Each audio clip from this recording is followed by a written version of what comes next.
जैकबाबाद खां bureau chief Ghulam Hussain Jakhrani जी report मुताबिक़ Jacobabad polio team खे यरगमाल बनाए लेडी वर्कर सां ज़्यादती करण ख़िलाफ़ JUI ऐं शहरियुनि पारां ज़बरदस्त मुज़ाहिरो। शहर में मार्च, प्रेस क्लब आॾो धरणो। ख़बर मूजिबि जमियत उलमा इस्लाम ऐं शहरियुनि पारां जैकबाबाद में पोलियो टीम खे यरगमाल बणाए लेडी वर्कर सां गैंग रेप करण ख़िलाफ़ हिकु एहतजाजी मुज़ाहिरो। JUI जे ज़िले अमीर डॉक्टर HE अंसारी, तालका अमीर मौलाना अब्दुल जब्बार रिंद, हाजी मोहम्मद अब्बास बलोच, हमादुल्ला अंसारी जे अॻुवाणी में दफ़्तर JUI जैकबाबाद मां कढियो वियो।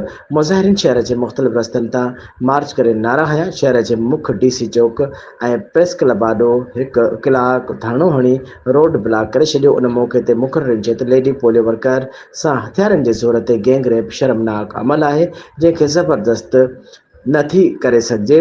हुननि चयो त उन अहम केस खे मटाइण जी कोशिश थी रही आहे। हुननि मुतालबो कयो त औरत रेप केस जी अदालती तहक़ीक़ात कराए मुजरिमनि खे कानूनी हवाले कयो वञे, न त एहतजाज जारी रहंदो।